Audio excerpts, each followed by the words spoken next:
And I am live. How's everybody doing tonight?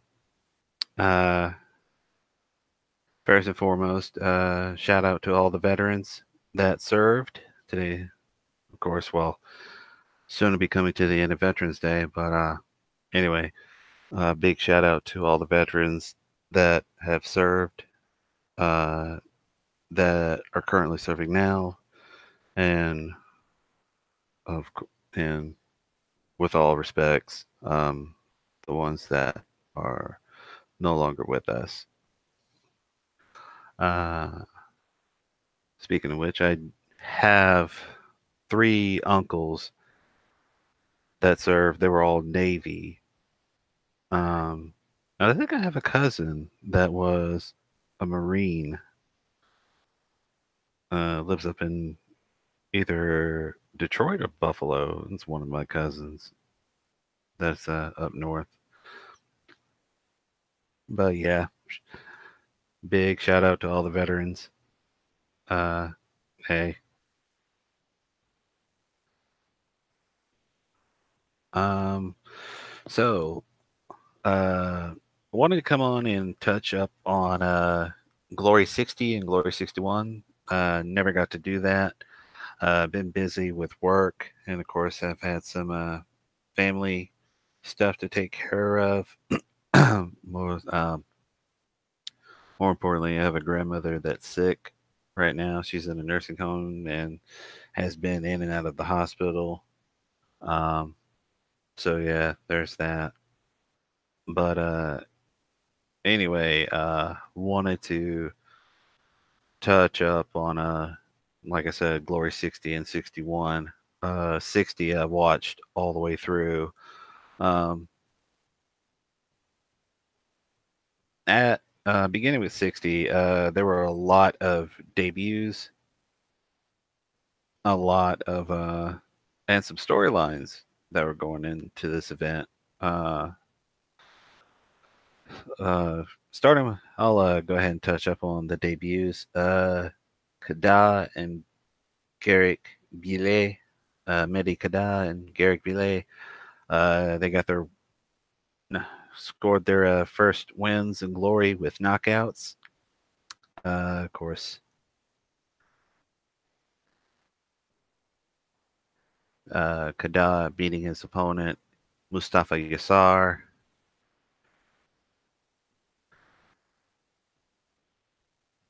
Was able to finish him in the first round.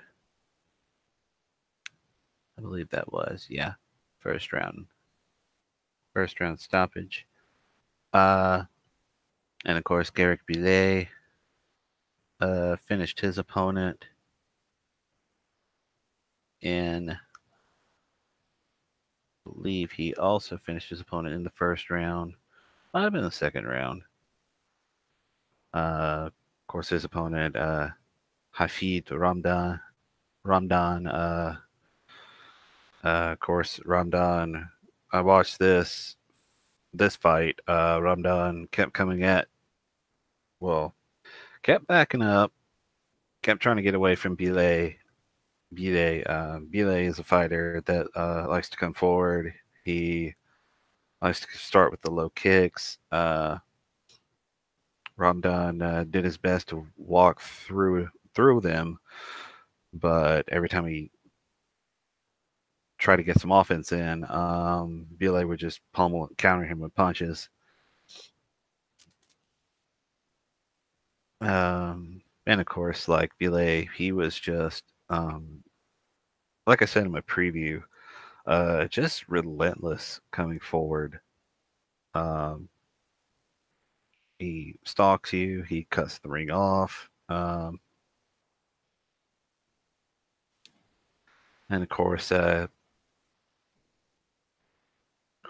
And of course, took away Ramdan's lead leg with kicks. Ramdan couldn't do anything, really couldn't do anything in this fight. Of course, uh, from what I saw the finish, from what I saw, Bile gave Ramdan basically a 5-piece dinner with 2 biscuits and a side of gravy, mashed on some mashed potatoes, and Ramdan was down for the count. He could not recover in the second round. Uh, so that was that. I hope Bile starts to make some headway in the lightweight division. Of course, he's been fighting all over the world. Young fighter too. Hope he makes his mark in glory. Like I said, in the lightweight division. Uh, Speaking of which, hopefully one day, if Sitachi still has the belt, him and Belay can square off. And also earlier, as I mentioned, yeah, Mehdi Kada and Mustafa Yassar. Uh, well, this was also a short fight. Um, Kada was aggressive from the get go. Yassar tried to come at him with some low kicks and some combinations, but Kada kept sidestepping him, countering him. Um, then of course, a lot of lot of lot of clinching in this fight, and of course, Kada um, was able to escape a knockdown in the first round when Yassar hit him with a left hook. Of course, yeah, Kada was able to clinch, stay on his feet, make it through the round. Round two came, and Kada rocked Yassar with combinations. Yassar was able to recover, but wasn't long before Kada went to the body with knees, sent him down again, and after that, Yassar couldn't beat the count, and Kada gets his said in the preview had 4 KOs, and of course he gets his 5th stoppage. Moving on for the prelims, on to the Super Fight series. Now, of course, here I bit the bullet and bought or got the trial, 7-day trial of UFC Fight Pass. Thankfully, it stayed up and worked. Was able to watch the Super Fight series, and one fighter that stood out. Well, actually, two fighters stood out in this Super Fight series. Dmitry Menshikov and Felipe Micheletti. In my preview, I called him Micheletti, but it's pronounced Micheletti. Anyway, on to Menshikov, 20-year-old Russian. I when I watched this guy, he looked like a Russian Mike Tyson. Like he should be boxing instead of kickboxing. But then again, who knows? He might transition to boxing. Certainly has the make of a boxer. Like I said in my preview, likes to use his punches more than his kicks. And in his fight, his opponent, Samuel Shvili, really couldn't do anything in this fight. Menshikov was all over him and got 3 quick knockdowns in the first round to end it. I mean, just an absolute demolition from Menshikov. Basically stalked him, just delivered just like punches and bunches, like a barrage of punches. Um, Billy couldn't stay on his feet. Well, the first two times he got dropped, Billy was able to beat the count the first two times, and I think it was a final knockdown. I mean, Billy just was pretty much out. Um, and that's the kind of fighter Menshikov is. Like uh, once he smells blood, really gets after you. Really likes to stay on top of you, and just wants to finish that fight early. And like I said in the preview, if you're not careful with Menshikov, it's like he's looking to get you up out of there early and quick, and that's what he did in this fight. So, like I said, hopefully he sticks around in Glory. Hopefully, makes a name for himself in the welterweight division. But then again, he could just, I don't know, maybe abandon kickboxing and go straight to boxing because he does have the potential. I mean, he's only 20. Um, so I don't know. We'll see how he goes from here.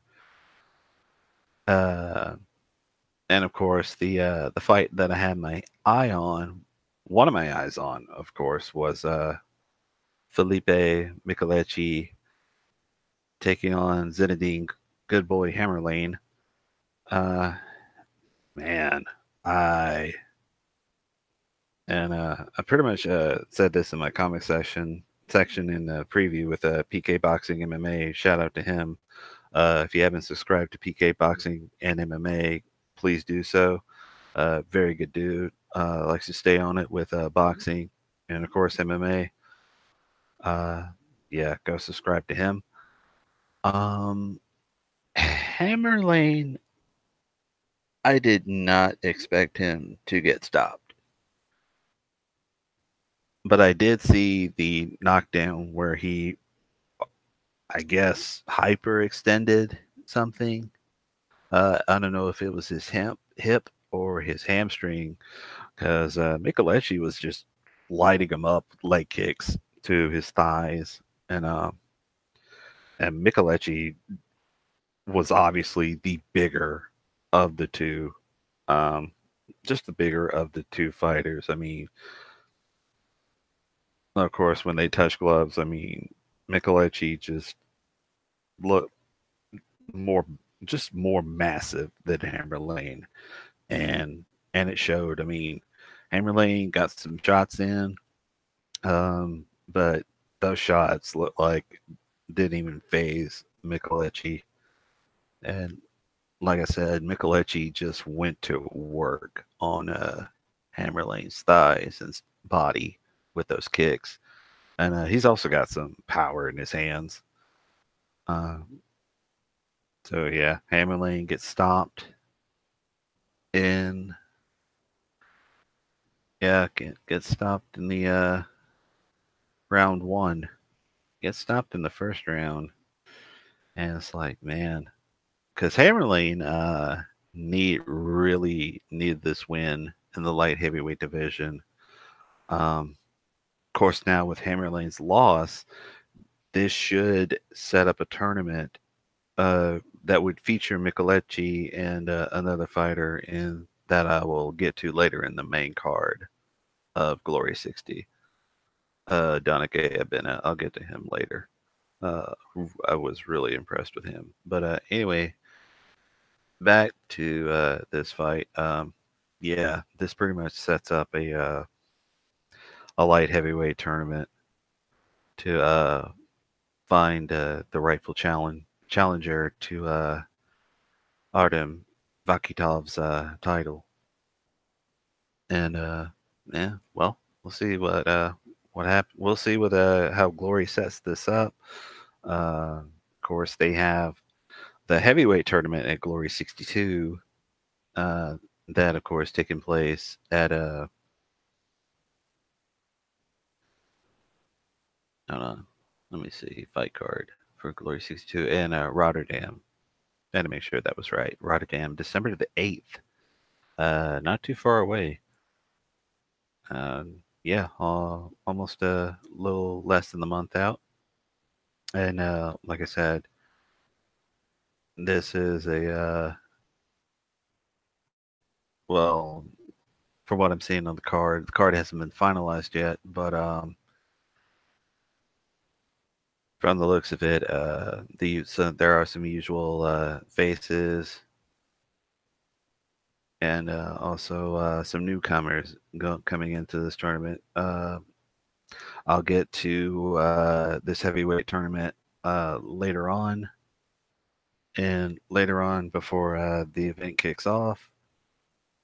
So be on the lookout for a preview of that. But anyway, back to this super fight with. Well, actually, I could just end it there. Hammerlane's defeat, like I said, pretty much sets up a tournament later down the line because I don't know really don't know how Glory is going to set up the new challenger for Vakitov's title. I mean, well, we'll just have to wait and see what they do. On to the main card that kicked off on ESPN Plus. I thought it was just going to be on regular ESPN, but now, from what I've seen, the replays are on ESPN during the day and sometimes at night. And of course, the first fight on that main card is Abdullah Isbiri got the win over Victor Pinto in the first round with a spinning back kick into Pinto's. I don't know if this was a liver shot, but whatever it was, whatever this, well, actually, going back from looking back at the replay before I went live, yes, this was a liver shot. Pinto just crashed to the mat and did not get up. I mean, Pinto looked like something exploded in his body. I mean, this was a wicked spinning back kick to the gut. And Isbiri really needed this this win, and of course, this was in front of his hometown. He's from Lyon. Yeah, Isbiri really, really needed a win to get some momentum going. Like I said in my preview, he was coming off a loss to. Yeah, he was coming off that nasty, nasty, nasty loss to. Yeah, let's see. Yeah, he was coming off that loss to Kiat Pukal at Glory 53 with a left high kick. So yeah, it's very really. Hopefully this starts him on another winning streak because coming into this fight he was 13-3 since the loss to the current lightweight champion Sitichai Sitsongpyeong back in 2014. So hopefully Isbiri gets some momentum going forward. But then again, hopefully, I don't know if it's since he won this fight. Not sure if this puts him in line for another title shot, or he would have to fight the Eliminator in his rankings. Let me just look at the rankings real quick.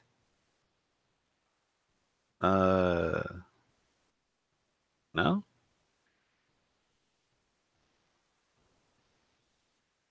Oh no. Isbiri is not light.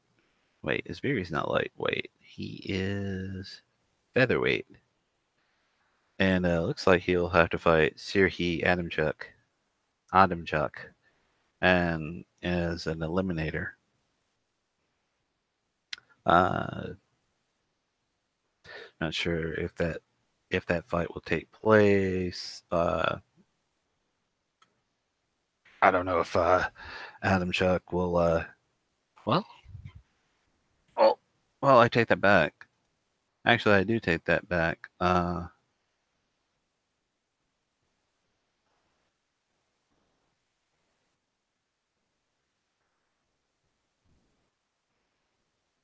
Actually, I do take that back. I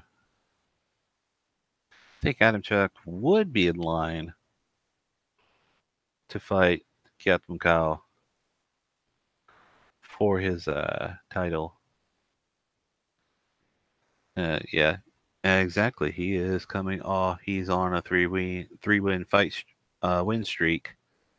Uh, yep. So that would put him in line for a shot at the featherweight title.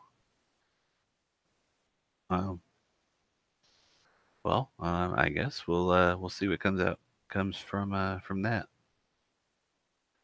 Uh, but anyway, let's move on here. Palindre versus Sum Suma Soma. Yeah, Soma. I'll get these names right eventually.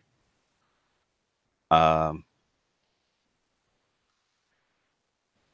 yeah, this was well, this was really just a newcomer fight.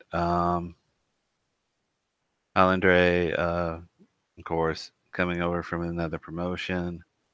Uh, has fought all over Europe and has fought in some tournaments. Caught him in a couple of tournaments uh, last year. I'll have to look back and see what his tournaments were, but he gets the win over Soma after Soma suffered a shoulder injury in the second round. Um, and um, Soma hopefully hopefully comes back and hopefully comes back and tries to establish himself in the lightweight division. Palindre, I know he does. Um, uh, I'll have to keep an eye on him just to see where he goes.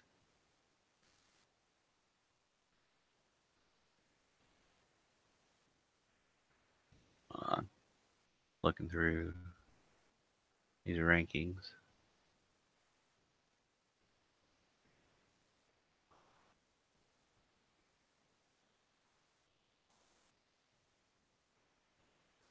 Jeez.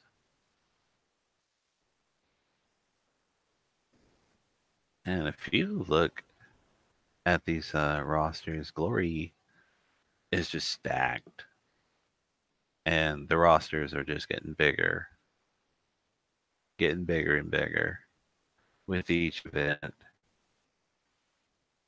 And I think what's happening here, I think what's going to happen is that Glory is going to be, the big time, kind of like kind of like wrestling. WWE is the end all, but of course, with Glory, you still have competition with Infusion, uh, one championship, and of course Bellator.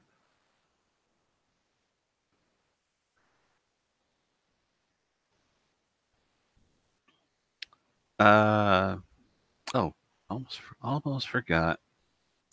Almost forgot. Uh, the next fight was Sophia Olafson taking on newcomer Cindy Silvestre of France. Of course, Sophia Olafson from Sweden. Of course, having to get a win back. Uh, after coming off her debut loss to Tiffany Van Seist. Is it Van Soest or Van Seist? I think it's Van Seist. Yeah, she really needed the win here. Poor Cindy. Cindy was just overwhelmed by Olafson from the beginning. Um, I mean, Sylvestra. She looked brawl with some punches, but Olafson just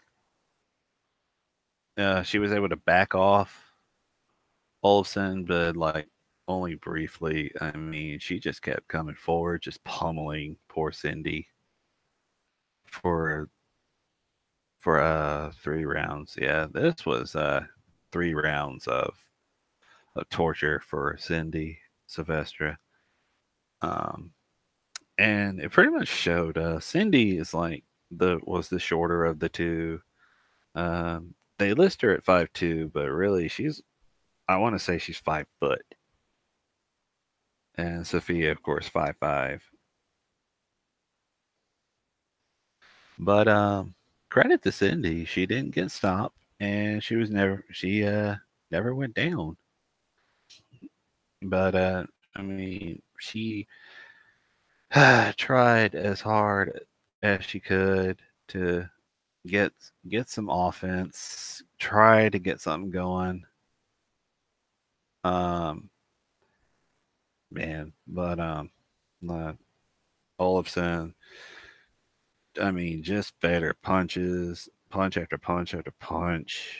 I mean, probably even she gave her a dessert of punches and gave her a midnight snack with some kicks. But Olafson, this is a good win for her.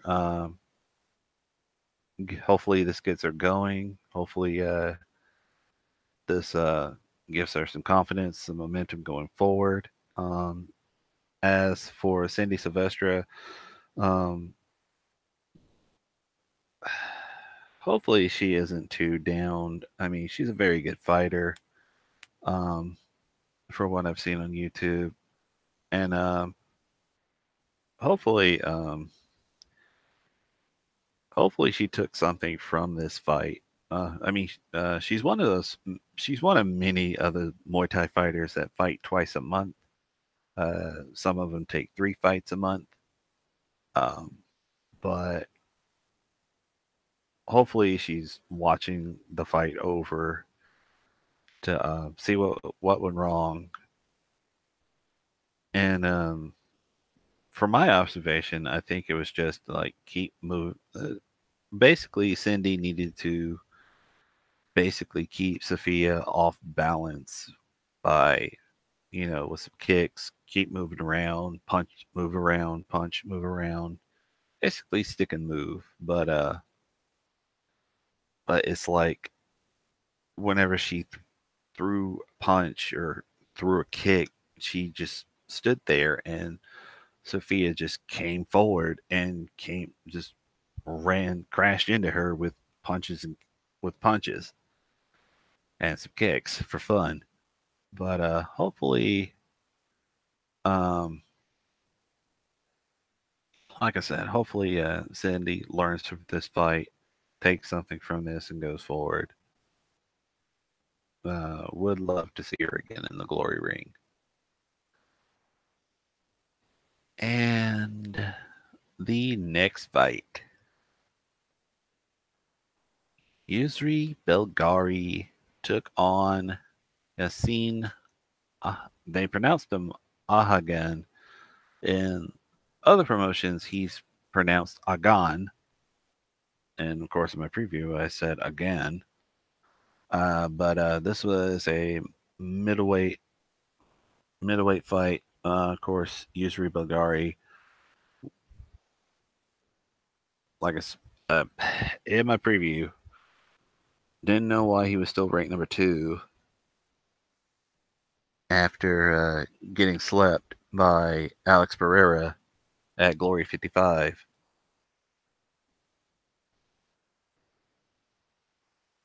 Um, of course, he gets the win in round one with knee strikes. Man, these were some. Bulgari basically came out looking to prove that he's still a threat in this middleweight division. He's still a threat to Pereira. Well, until he proves to Pereira that he can get off the he can get off his canvas at or he can prove to Pereira by beating him for the title. I'm not sure he beats Pereira. I'm not sure Bulgari beats Pereira again if they fight again. But this was like I said, Bulgari got his win. But after Glory 60 um went off the air, of course I checked their YouTube page, I checked their website a day later. Bulgari was calling for a middleweight tournament. And it somewhat makes sense. It does make sense, given that Simon the One Marcus lost to Alex Pereira at Glory 58 Chicago back in September by unanimous decision. Um, yeah, I can see where this tournament would make sense because, Pereira's beaten both Bulgari and Marcus. And I believe he is.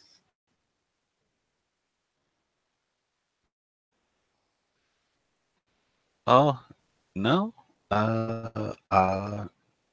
Come to think of it, Jason Psycho Wilness beat Pereira, and I believe that was at Glory 20 in Dubai. If I'm not mistaken. Let me just check real quick. It was Glory 20 in Dubai. Okay, so a tournament would make sense here. Yep. Yep, tournament would make sense here.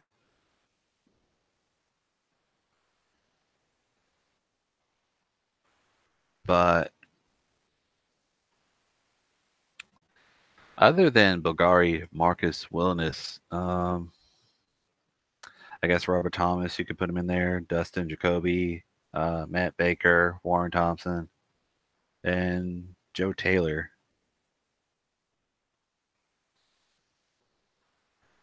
But, oh, yeah, Joe Taylor. You can put him in there. Um,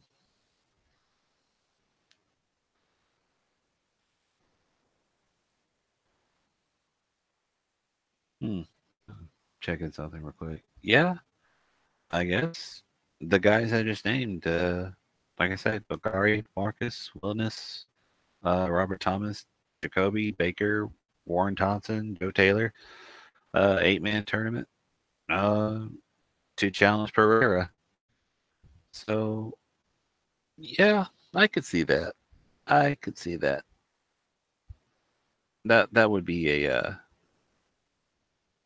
good way to see the rightful challenger to Pereira. And really, to me personally, I don't think it matters. I think Pereira beats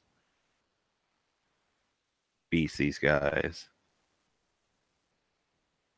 And Pereira is just he's proven to be that much better,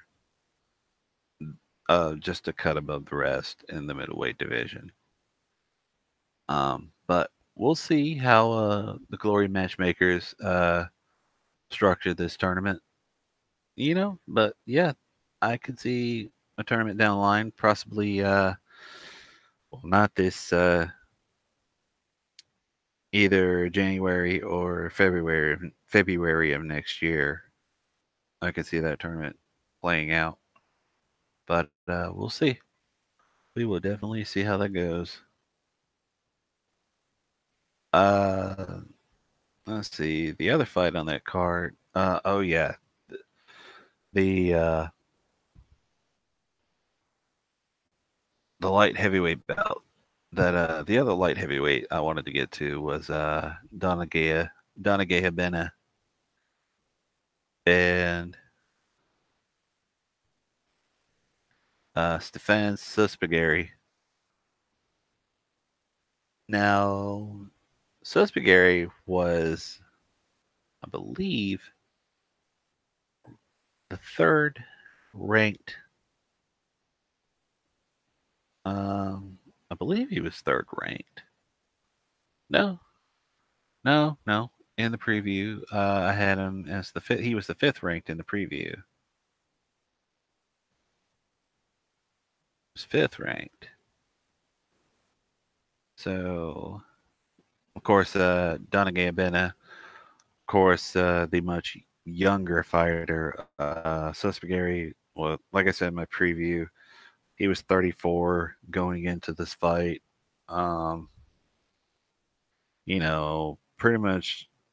Pretty much on the down spiral of his career. Um, be interesting to see how much longer Suspigari fights. But Donaghy Abena, this guy looks like basically Donaghy Abena is a fighter with all the confidence in the world. This guy is super confident in his ability to be that dude. Um, the weigh-ins, I watched the preview with the weigh-ins.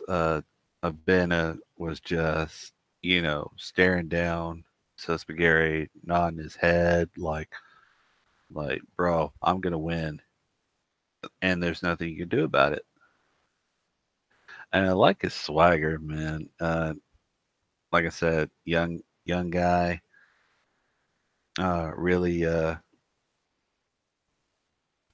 really promising career if he stays with kickboxing. I mean, hopefully he really starts to make a name for himself in this light heavyweight division. However, the one knock on him that I noticed in his fight with Suspigari was the fact that you know comes in he comes in, throws a lot of punches, throws a lot of kicks, and it's like the end of round two and the through the third round, if it goes that far, it just looked gassed. It just looked gassed. You know, hopefully, hopefully he, you know, get some, get some really get some cardio in, man, because, uh, yeah, you're putting out high volume of punches, high volume of leg kicks. Um, it's just, yeah. I mean, it's just like the end of round two is like he just started to slow down, and round three was obvious, but it was obvious in round 3, and of course Susfagari, you know, started to make his little comeback, but at this point it was too little, too late for Susfagari to, you know, hopefully get a win to get the win. I mean, he would have had to knock out Donaghy to get that win. But but yeah, Abena needs to you know, really work on his cardio and kind of time his shots instead of just going in guns blazing and basically tiring yourself out, because if in kickboxing, the one thing about kickboxing is doesn't matter how good you are, doesn't matter how great defensive you are, how good you are offensively. I mean, one punch connects or one kick connects and it's lights out. It's that simple. I mean, especially with a wily veteran like Susfagari.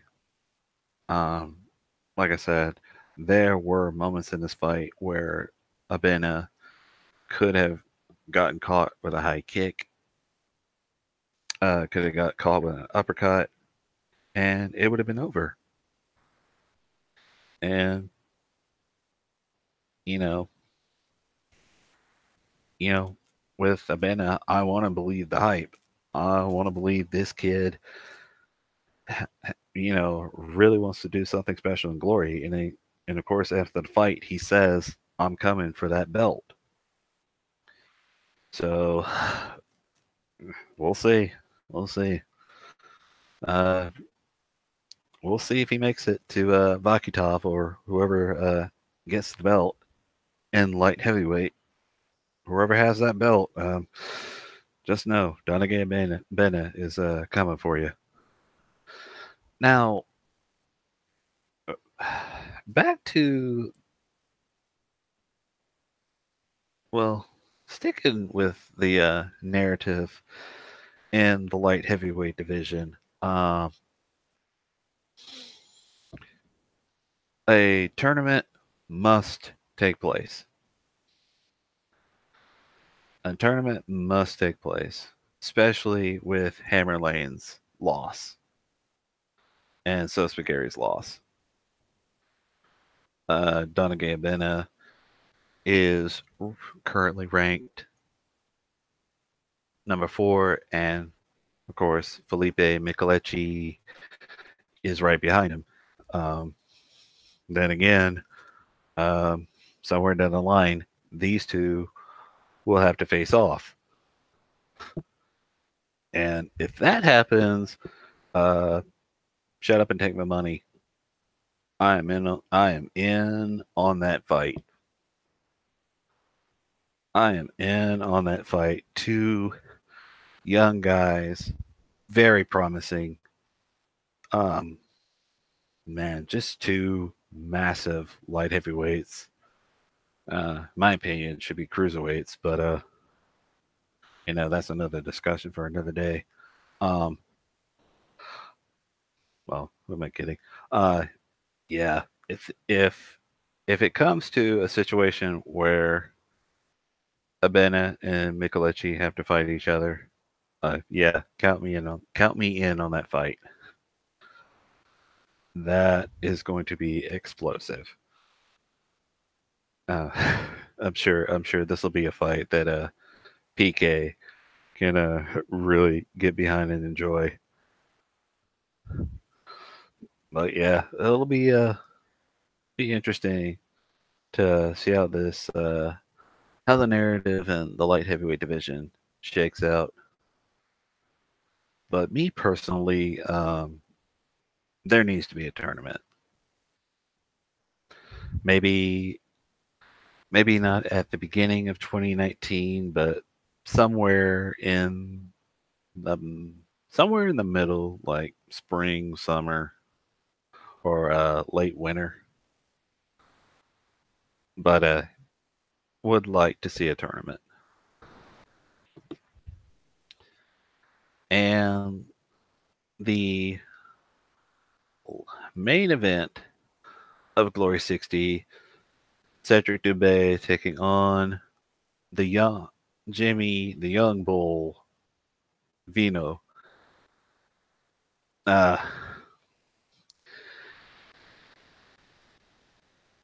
this main event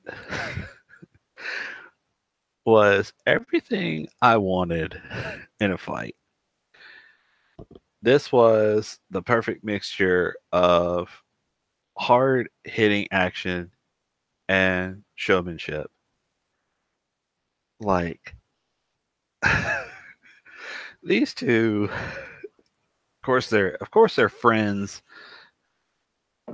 outside of the ring. Of course, these two are friends outside of the ring, but these two uh pretty much pretty much brought the house down with this main event. Things got a little chippy. There was both exchanged some illegal sweeps. Uh, Jimmy taunting Jimmy Vino taunting Dumbe taunting Vino. Uh, Dumbe with combinations, Vino with combinations. But like I said, of course, if you saw the main event, Dumbe gets the win and keeps his place in line and stays on his mission. Stays on his mission.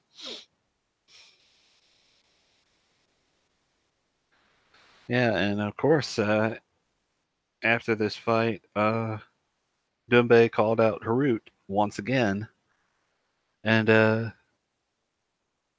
and I guess for what he said in the post fight, of course, after Harut Gregorian pulled out on Monday, Dumbe said, "Hey, you pull out again, I'll be waiting. I'll be waiting for you to get my belt back." And that's how it should be. Of course, if Harut pulls out again, um,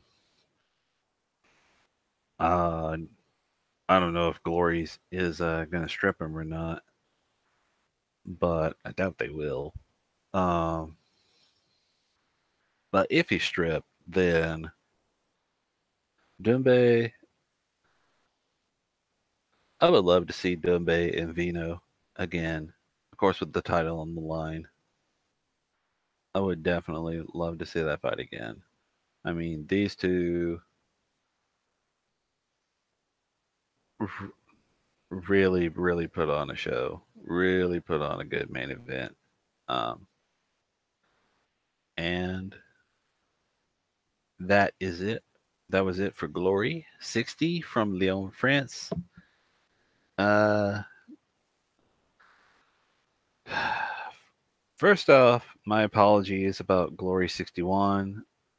I didn't know that this event was coming that quick, and and it taking place on a Friday, and of course me working on Friday.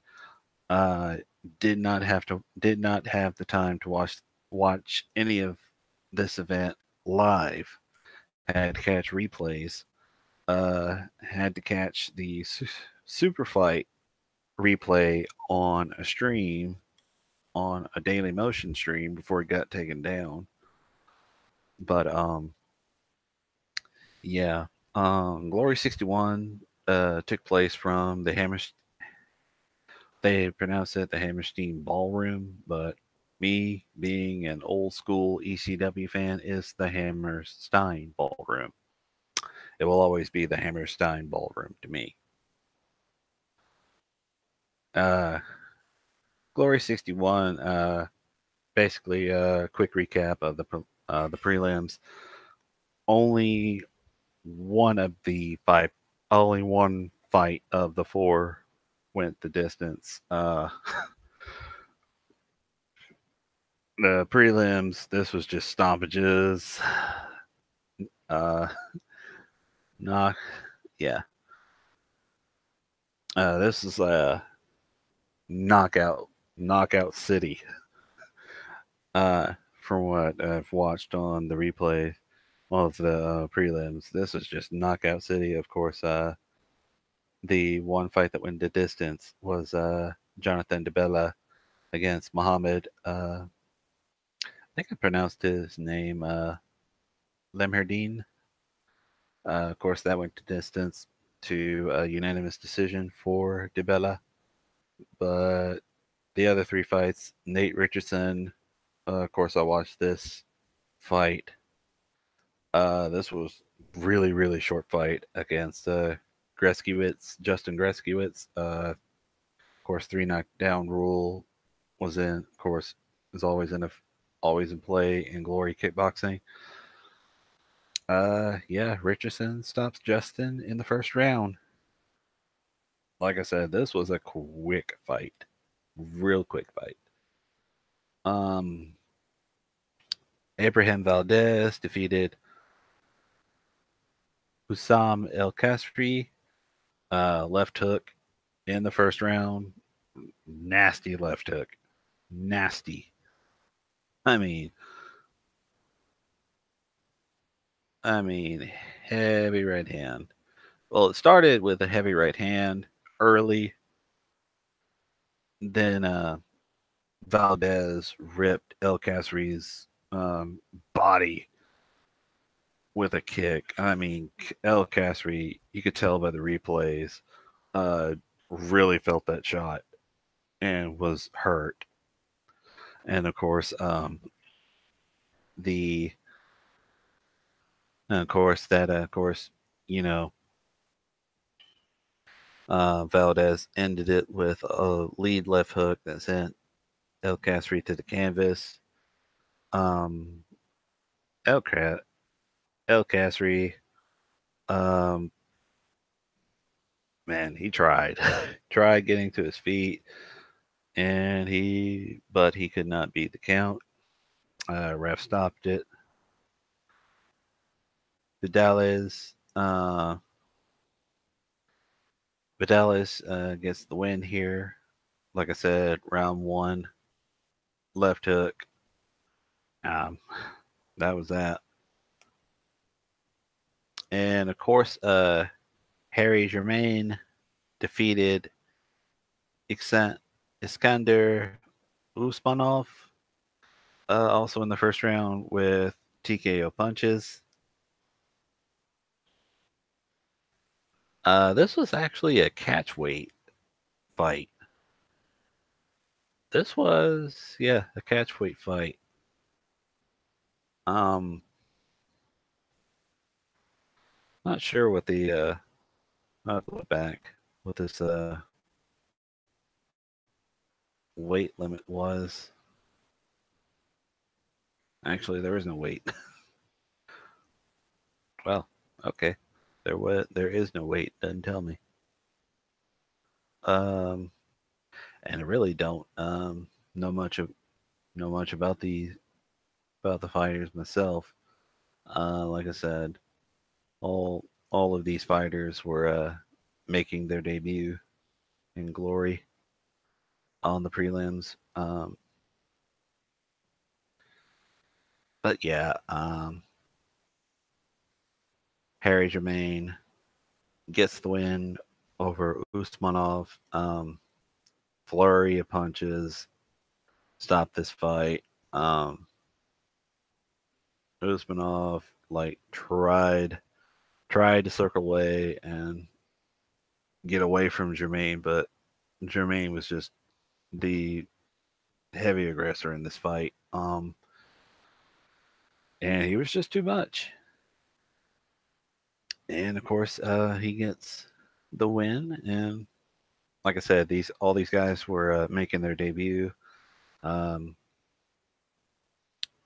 Pretty sure I'll see these guys again in the future. Of course, going forward. And on to the Super Fight series. Of course, here I had to watch this on the stream rather than pay UFC for a glory event, which is dumb.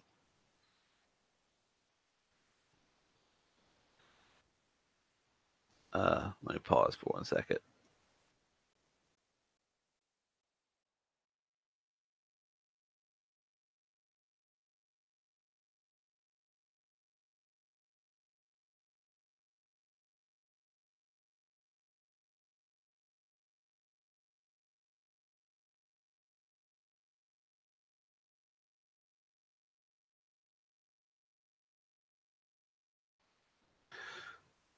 All right, I'm back. As far as the Super Fight series, I'm just going to glance through this real quick. Uh, the first fight on the Super Fight was a women's super bantamweight fight between Chamonix, I think that's how they pronounce her, Sor Terhiran, making her debut against Ashley Nichols. Of course, this fight went the distance, but Chamonix, of course, got the win by a split decision, 29-28, 27-30, and 29-28.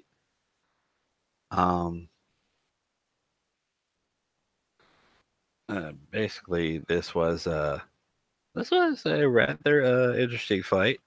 Started off slow.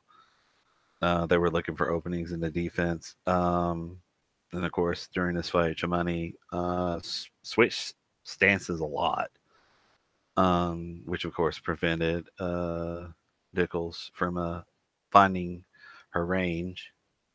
Um, they clinched up, and of course, Chamani landed some knees.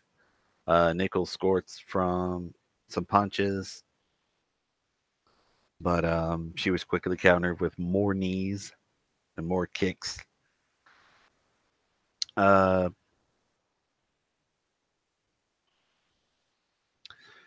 Chamani started to get some momentum in this fight, but whenever she landed, she couldn't capitalize.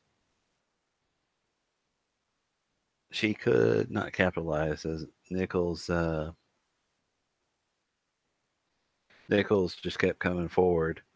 Um, Nichols hit a very, very hard right hand um, on Chamani, but pretty much Chamani pretty much no sold that punch. And of course, towards the end of the fight, they pretty much clinched a pretty good bit, exchanged knees. Of course, they traded knees, and then of course Nichols um, continued to come forward with punches. Um,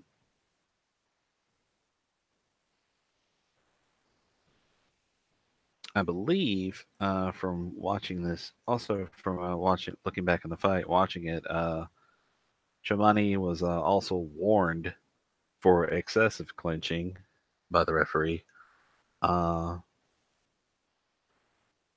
I, I kind of want to say that was to her advantage because she was able to, get in some knee shots, uh, getting in a few body punches. But then again, I don't know. Not sure she threw many body shots, but definitely threw some knees in. But yeah, Chamonix gets the win over Nichols by split decision. That is the first fight on the super fight card. The next fight was a lightweight bout between Justin Houghton,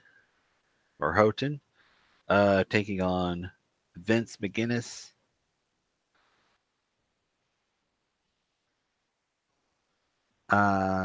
This fight started with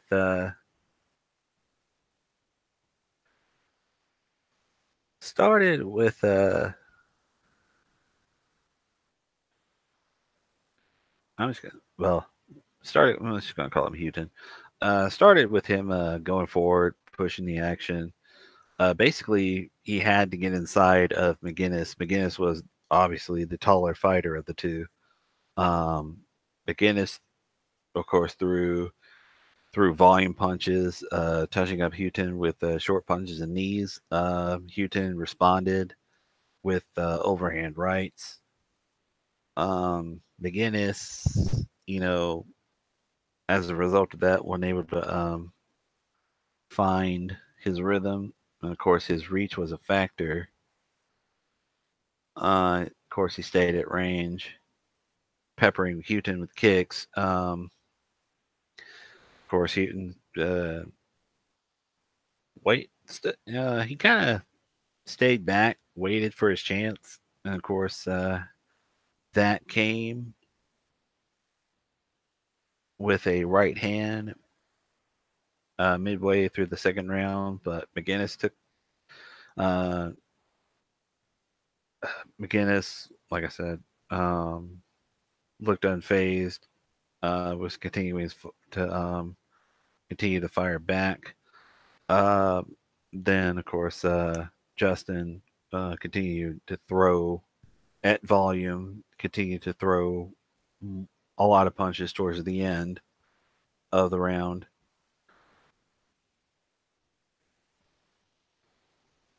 Of course, this fight went the distance, and Houghton gets the win over McGinnis by unanimous decision,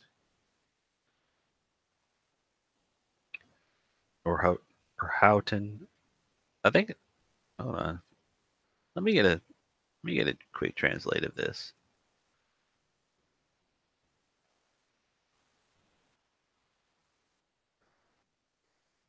One sec.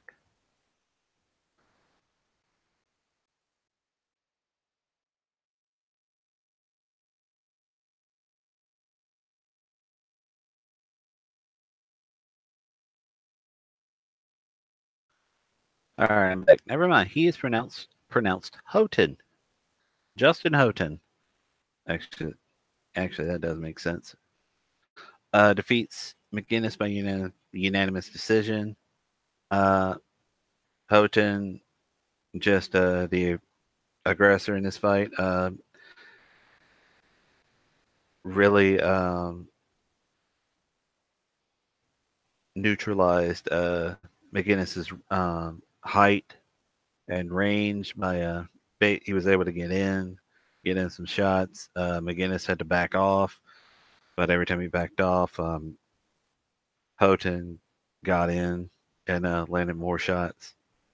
So yeah, that was that for that fight. And the next fight um, involved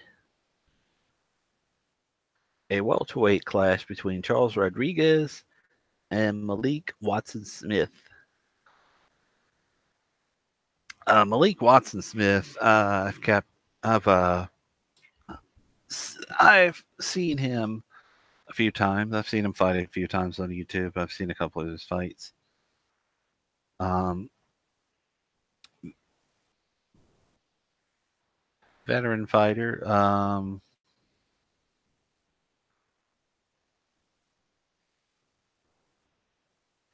Yeah, he's coming from I don't know which promotion is he coming from.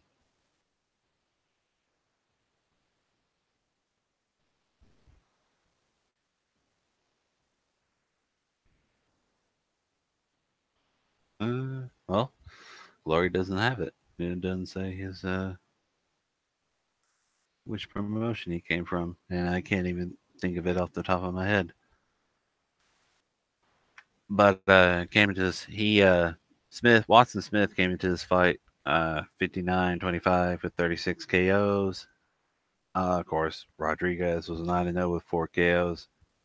Um, This fight started off with a series of low kicks, the pair trading low kicks. Um, of course, Watson Smith was able to get inside, clinch, and get some knee shots in. Uh,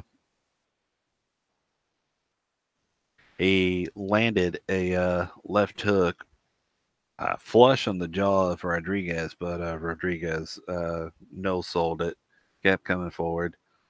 Um, Rodriguez very aggressive with his low kicks. Um, Basically keeping Watson Smith from coming back in. Um, and of course, Rodriguez gets inside, got inside, scored some knees, and of course, landed more low kicks as the first round came to a close. Uh, Second round, uh, second round,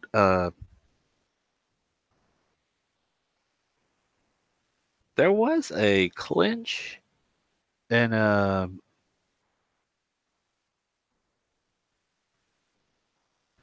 Watson Smith was poked in the eye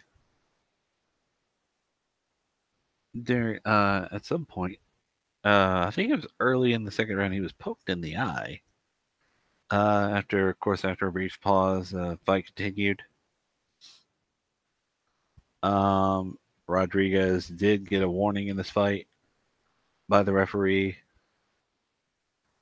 but of course, continued to land more low kicks on Watson Smith. Um,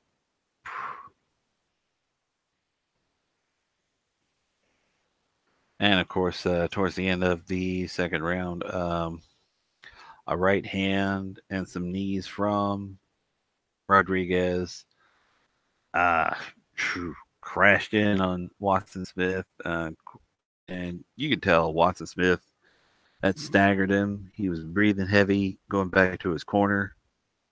Um, Between rounds, the doctor came in and examined the right eye of Watson Smith, and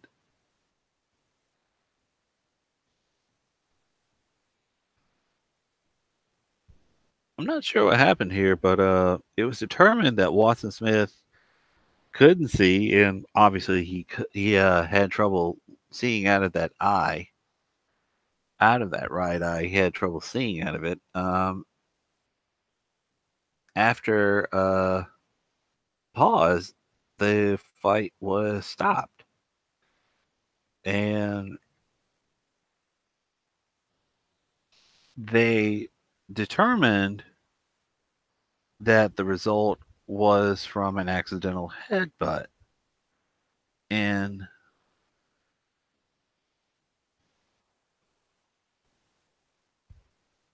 I'm pretty sure. I don't know. I think I want to say where that headbutt occurred. I may have missed it, but I did see the poke in the eye by the glove, but I may or may not have seen that headbutt. I'll have to go back and try to find what happened in that exchange. But Rodriguez gets the win by technical decision. Um, like I said, I'll have to watch this over again, figure out what happened. Uh, Moving on.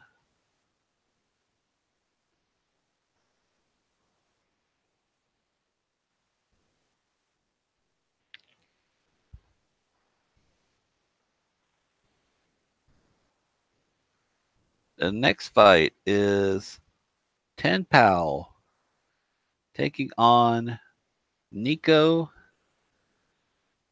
If I'm saying his name right, Tissigar Tissigaris from Greece. Wow. This fight was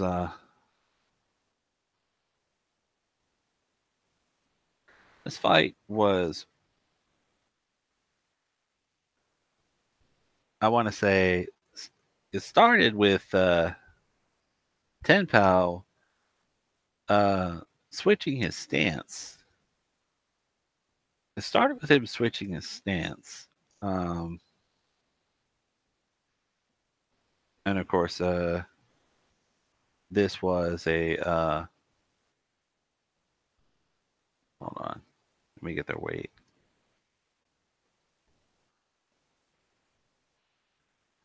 Of course, yeah, 10 pound. 10 pounds a heavyweight. I mean featherweight. Featherweight, excuse me.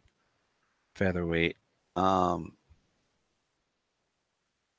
10 pound switched his stance. I want to say, yeah, he is. I want to say he's a southpaw. Pretty sure he's a southpaw from what I've seen. Yeah. But yeah, he did switch his stance and started off with firing some kicks. Nico, of course, walks through, takes Tenpo to the ropes, um, and attack, and of course, landed some body shots. Tenpo tried to counter with some knees, but Nico refused to give him the space to do it. And of course, this led to Tenpao delivering an uppercut to give him some space. Of course, that uppercut was followed by a left hook. Um, there was a wheel kick from Tenpao that was blocked. He followed it with a flying knee, but uh, Nico no sold that flying knee. Normally, a flying knee would put you out. Would put anybody out, but credit to Nico for taking that one. Um, and of course, that was the end of the first round.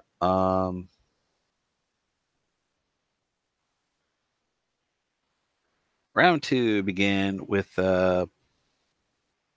Tenpao coming right back with a flying knee and following it up with a spinning back kick. Of course, these attacks were blocked again. Then, of course, Tenpao followed it up with some punches. Um, one of these punches hit Nico in his liver, and of course, Nico tried to fire back. Then, of course, he was hit by another body shot and a punch, a right hand that snapped his head back. Um,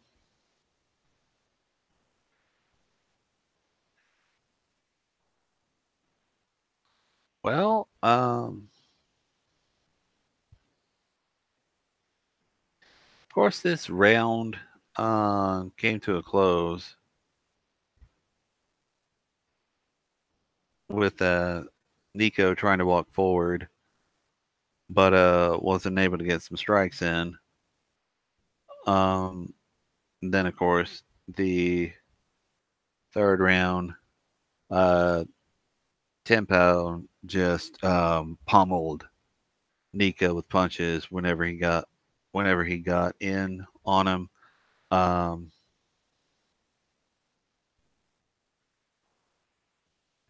Nico tried to stay active, keep going, tried to land, but Tenpao wasn't having it. Tenpao was really trying to go for a knockout. He was really trying to pretty much finish this fight, but credit to Sagaris. He held on, but of course he would lose here by unanimous decision to Asad Tenpao, and Tenpao remains undefeated in glory with a 3-0 record.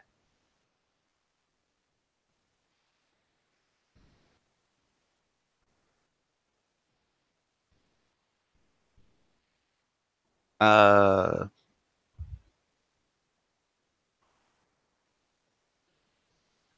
the next fight involving the interim featherweight champion Kevin Van Nostrand against Masaru Glunder. This fight I did not get to see. I did not get to see this fight. I had to step away and tend to my niece and nephew. Um, this fight ended with a a point deduction. I'm not sure what happened here.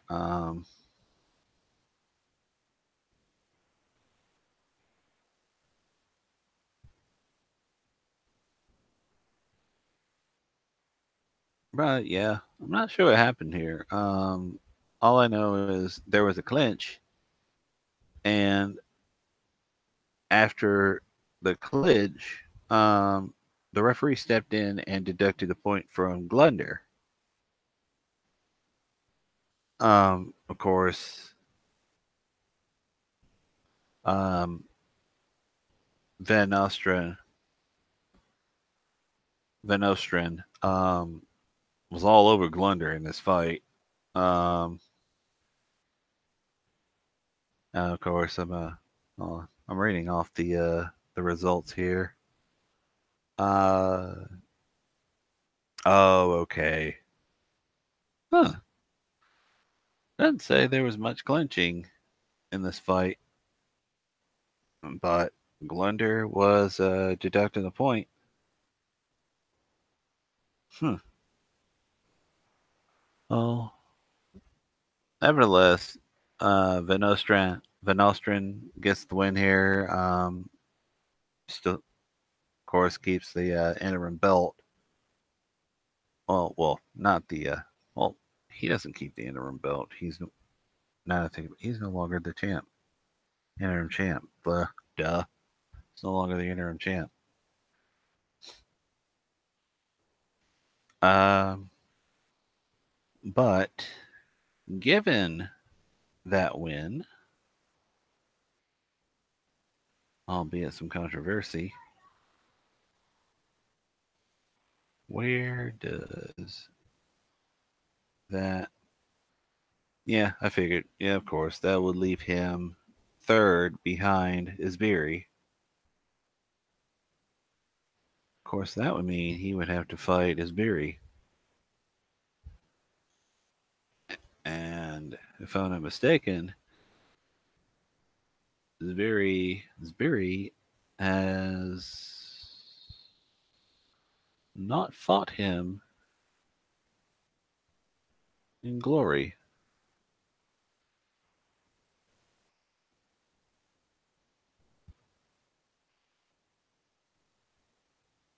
Nope, he hasn't. Has not fought him in glory. So I imagine these two would have to fight next to determine the challenger to Kiat Bukal's featherweight title, or should Kiat Bukal take on Adam Chuck later on? Let's see. Main card.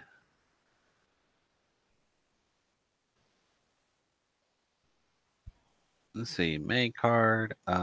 This began with Omari Boyd taking on Argentina's Alan Scheinson. Welterweight fight. Uh,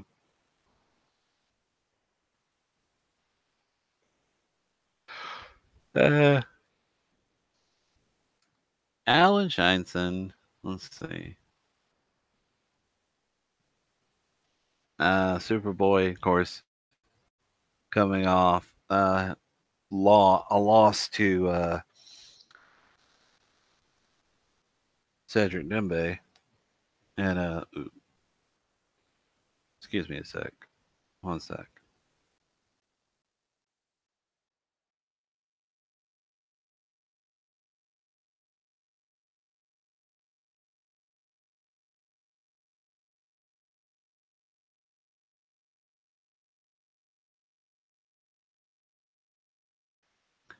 Sorry about that. That was a phone call I had to take. Uh, oh yeah, Superboy. Of course, he was coming off a loss to Cedric Dembe at Glory 55. Of course, he was TKO'd in the second round. Um,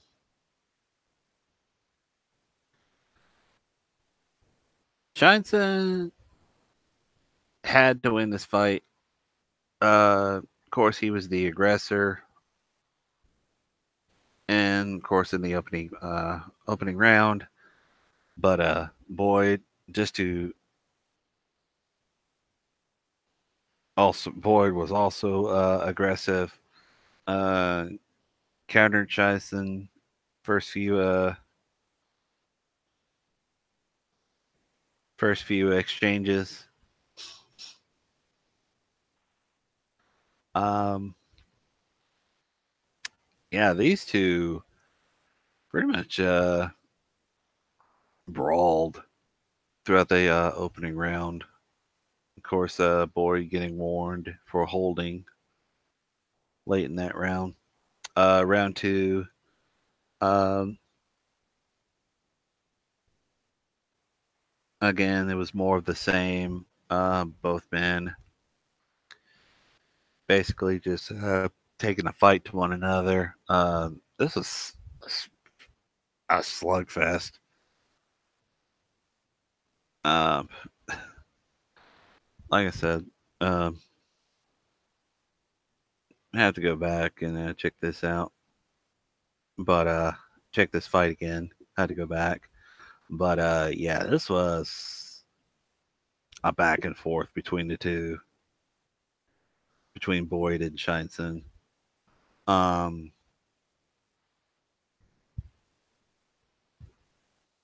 then again, but of course, in the end, Boyd outlands Scheinson, um, outlands him, gets the unanimous decision, and Boyd believe that brings him up to number 10. Brings him up to number 10 in the rankings. Of course, Scheinson still number 8. Um, as far as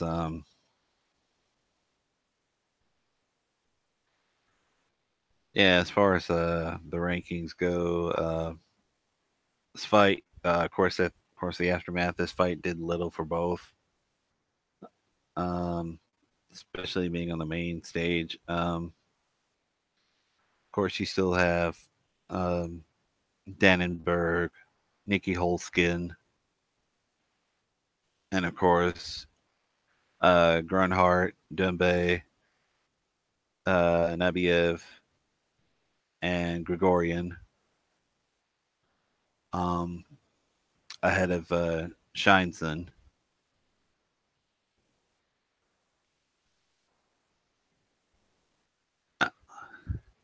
So that was that.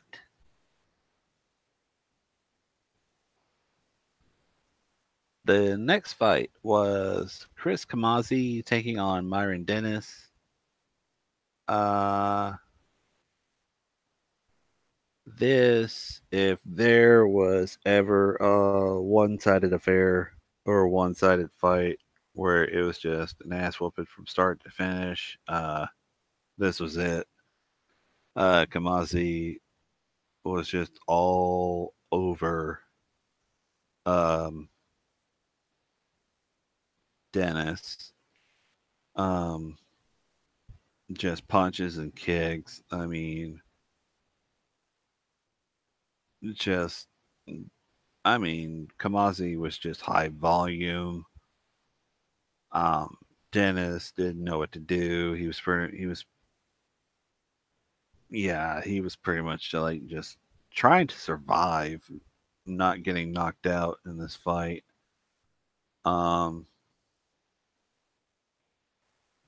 course, Kamazi did get caught with some shots. Um, he did get countered a few times in this fight, but nonetheless, Kamazi, like I said, gets the win here. And of course, he moves up in the light heavyweight rankings. Uh, Hold on.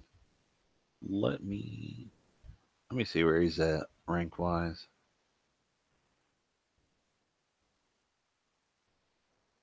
And he's almost there. Uh, huh. Oh yeah, I did. Huh.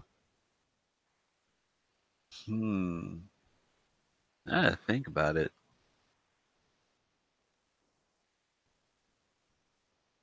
I did mention earlier about me wanting to see a light heavyweight tournament.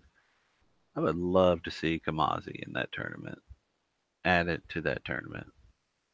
Would love to see him in it. Of course, so Spaghetti. Of course, he's ranked number 7. But if that was to be a tournament, Gary would have to.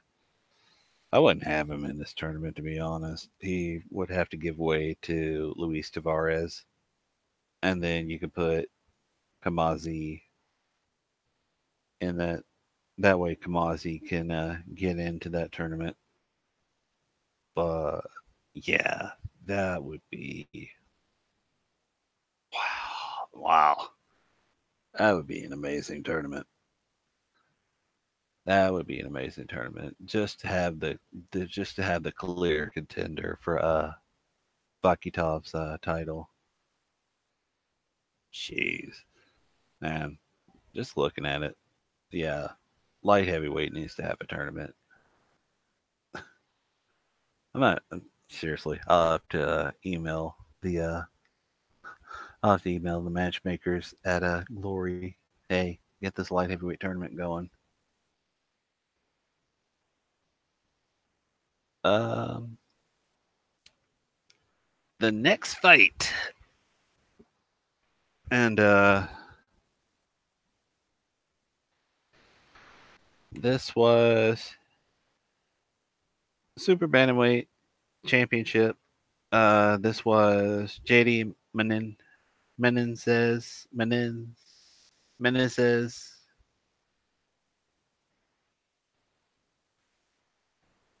I think that's how you say it. Menezes.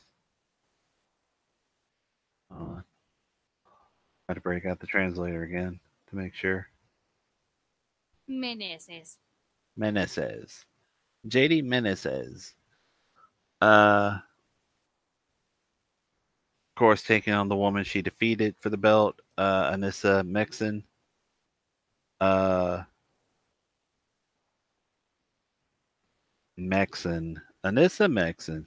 Uh, Super talented fighter. Has an overall record of 97-4, 31 knockouts. Just a hell of a fighter. Very good fighter. Um, I've seen her in the past past events. This was, of course, the grudge match here. Well, yeah, this was the grudge match. Um, the first meeting took place at Glory 53. Of course, Mexon took that fight. The rematch um, was at Glory 56 in Denver. Um, I thought Mexon won the fight, but the judges, I don't know what they were looking at, gave the title to uh, Menezes. Menezes. They gave her the championship by split decision. And of course, this was the trilogy in the Big Apple. Uh, this was the fight to settle the score. Um,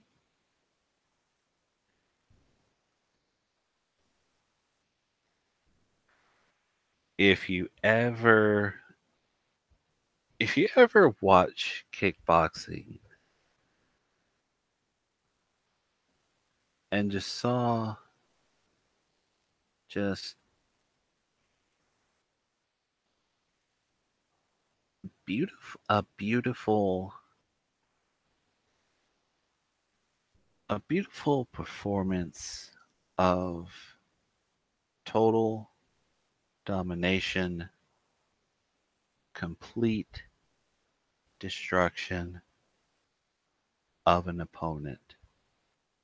This was that fight.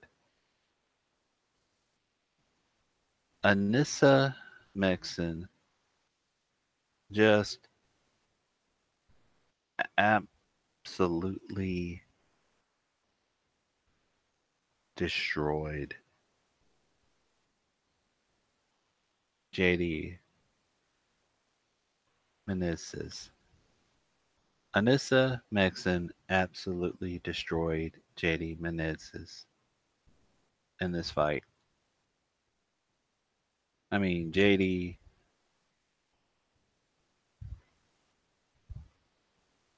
is it either JD or Jotty? Might be Jotty. Let's translate that bad boy again. It's Jotty. Hadi. Hadi. Hadi. Oh, it is Hadi. You know what? Oh, that would make sense. Hadi. Hadi. Yeah, Hadi got destroyed in this fight. Hadi got destroyed. Anissa was just all over her. Um,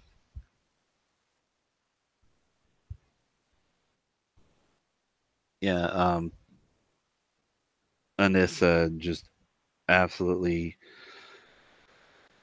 This was flurry of punches, flurry of kicks, and not much needs to be said about this fight. I mean, it was just Anissa looked across, saw Hadi, and said, "I'm going to kill you."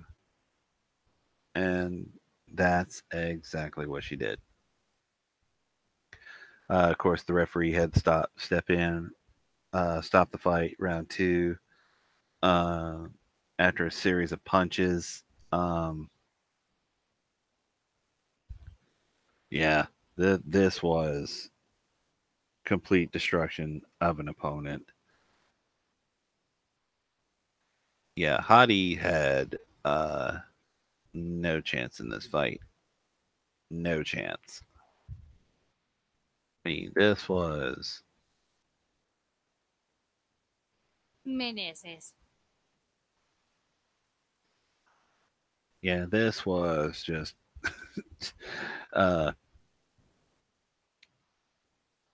Anissa just saying uh yeah, yeah, I'm taking my belt back and I'm whooping your ass in the process. And well, whoever's next in line for a shot at that title, uh good luck. Because after the fight, Anissa said, "Whoever wants to come, whoever comes for that title, I'm going to kill them." So, whoever's next, God help you. Uh, Last but not least,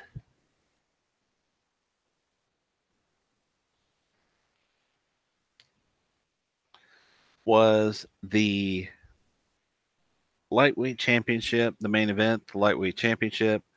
Satichai Sitsongpyeong Pinong taking on Canada's Josh Yancey. Um, they this is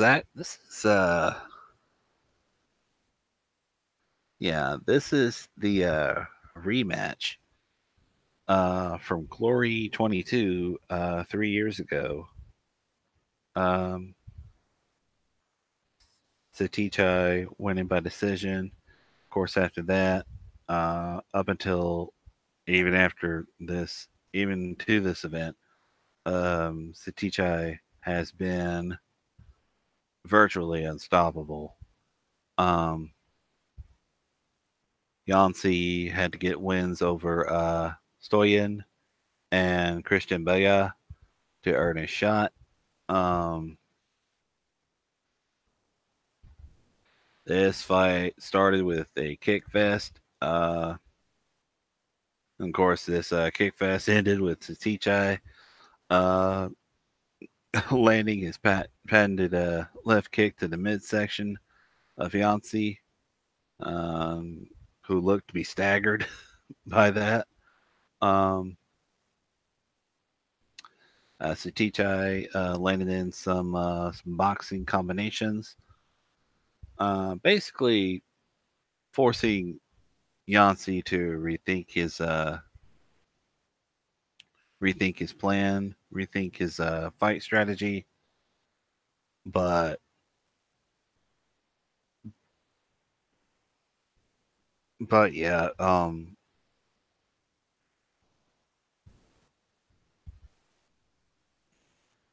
yeah, from the get go, um,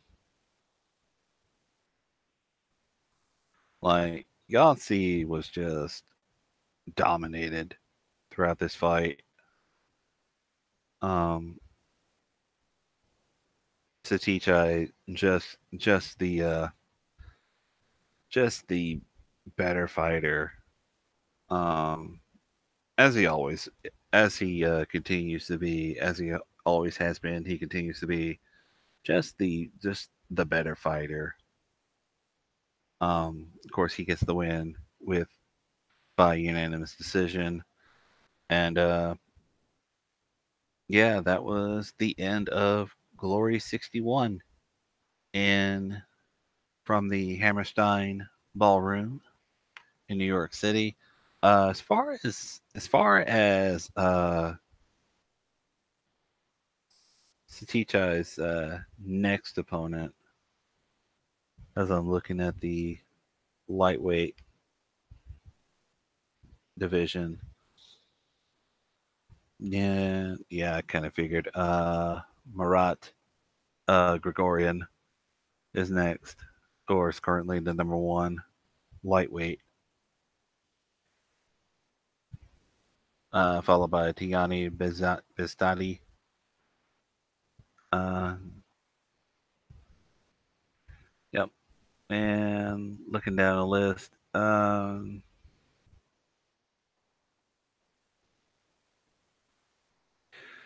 yeah, judging by this list, I don't see much conviction for a tournament. I really don't. Um, yeah, no tournament needs to take place here. Yeah, I think Gregorian gets a shot at Satichai, but then again, Satichai is probably going to win that fight, and then you could call on a call for a tournament. But yeah, um, other than that, that was it for Glory 61.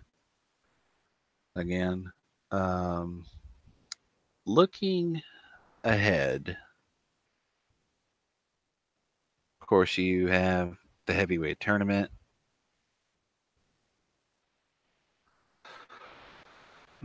As I'm starting to get tired here, starting to fade here. But hold on, let me get a shot of some 5-hour energy.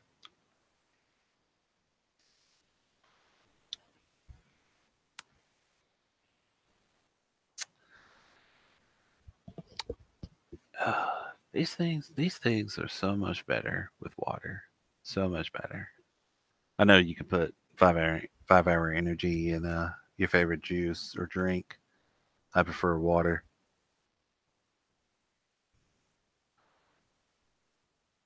myself. Um, Especially I like to get like a big water bottle full of water. Um, and I usually do this for work. Just pour some 5-hour energy in and drink that bad boy throughout the day. Now, on to Rotterdam, Glory 62, heavyweight tournament. Of course, this is an 8-man tournament. Uh, and let's see. Oh yeah, some fighters still got to be named in this fight. Of course, let's see who we got on tap.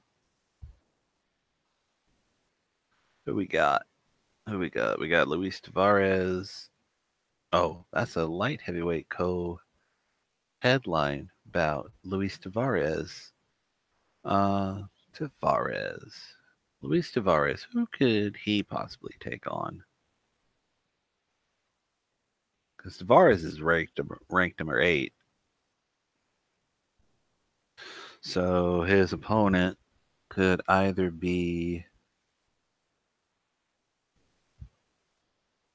Salo Cavallari or Fraser Waitman, or, well, he can't take on Abena. He can't take on Micheletti. He can't, well, Hammerlane has to recover. Suspigary, can't fight him. Uh,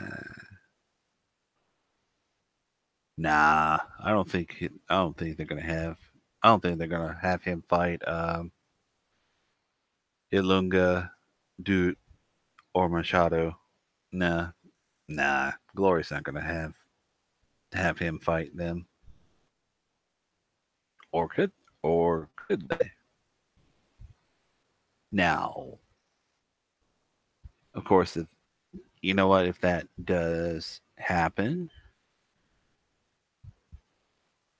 and Tavares can get a win, then that would push out Suspigary.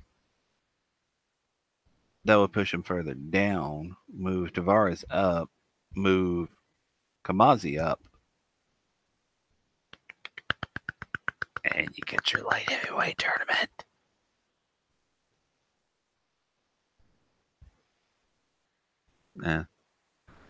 If you can't tell by my excitement, I really want this light heavyweight tournament. Back to the heavyweight tournament. course, in the seating for heavyweights, uh, let's see, Benjamin Adegbuye, uh, number 1.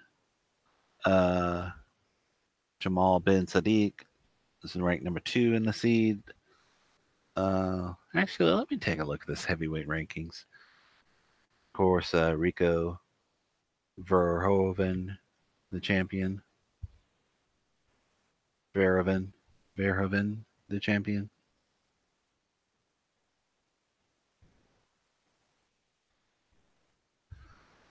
Let's see. Yep, Benjamin's the rank number 1. Sadiq is ranked number 2. Innocente is number 3. Wildness is in pool 1, and along with Innocente, uh, huh, Junior Tafar is ranked number 5, but he's in pool 2. Thomas Mosny, he's ranked number 7. He's also in pool 2. But let's see. D'Angelo Marshall is ranked number 6. But he's nowhere to be found here. Yeah, he's nowhere to be found here.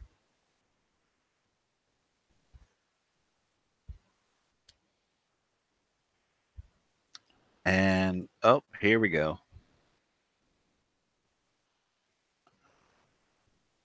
As I'm looking at the okay, it looks like the Super Fight series is looks to be final. And Murat Grigorian is taking on Christian Baya. Uh, hmm. Okay. Okay, so these are these okay. These are title eliminators. Title eliminators in the lightweight. Yep. Yep, these are eliminators. Okay. All right. So the lightweight title eliminator set up. So is welterweight. Middleweight. And it looks like they have a heavyweight tournament reserve bout. And the participants, I have no idea who these guys are, who these two are. Manart and Kornilov. Don't know these two. Huh. I will. Oh no. Manart, okay. He's seeking his second win in glory. Okay. But back to the heavyweights. D'Angelo Marshall, why are you not participating here? Oh, never mind. You're coming off a loss to Ben Sadiq at Glory 59 Amsterdam. Of course, 59. I didn't watch 59. I had to read for the results, but yeah. Yeah. A loss to Sadiq would put you out of a tournament. Yep, that would put you out of a tournament.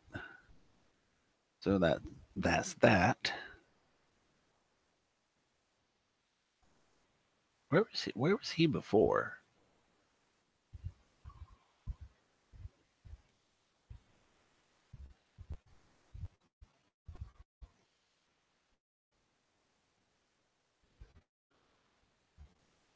Oh yeah, he lost by TKO as well. Mm. Yep, and you lost by TKO. Yep, that would put you out of discussion for a tournament.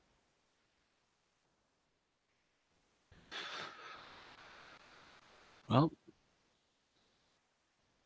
anyway, there are some spots remaining in this heavyweight tournament. Um, I'm not sure. I'm not sure how these names are going to be filled. I think they're going to have some fights. I wonder if they're going to do like other with other promotions, have just have their fighters come in, fight, determine the eliminators through other promotions, and just have the winners come in. But well, yeah.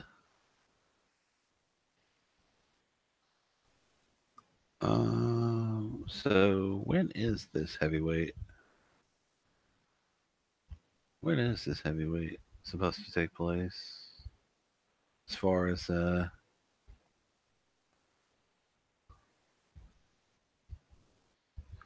let's see, 1, 2, 3, 4, 5, 6. So 2 more fighters are needed.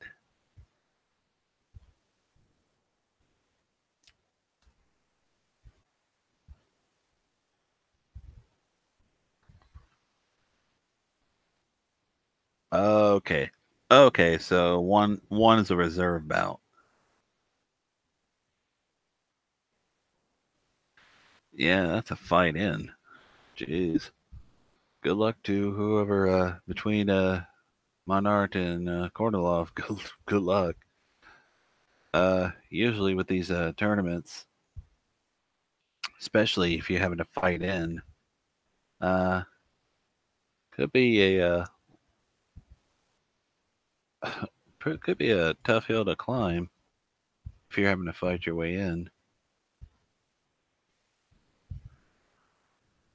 But yeah, as far as that goes, when's the drawing?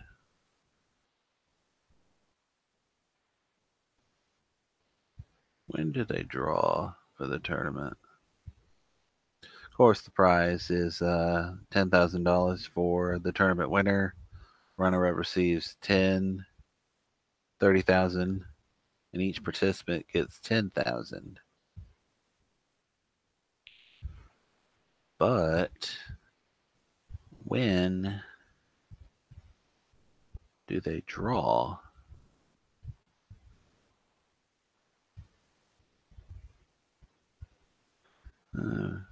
Doesn't say when they draw. I guess I guess we'll have to wait to yeah, see the drawing. But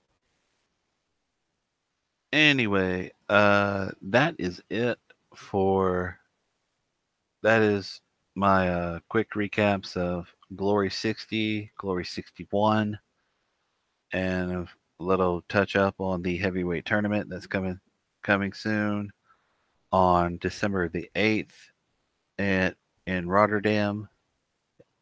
Um, like, comment, and subscribe if you haven't.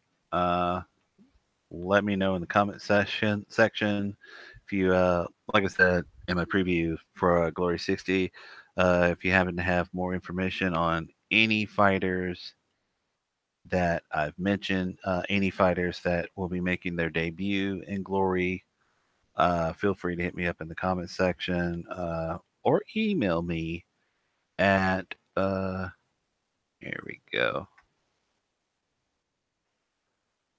I will put my email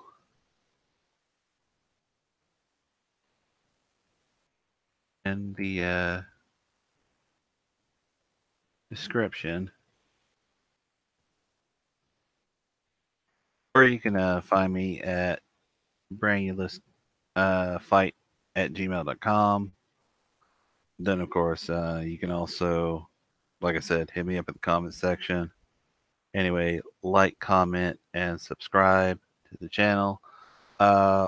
Hopefully, as this heavyweight tournament shakes out, I'll have some more info, and hopefully get some.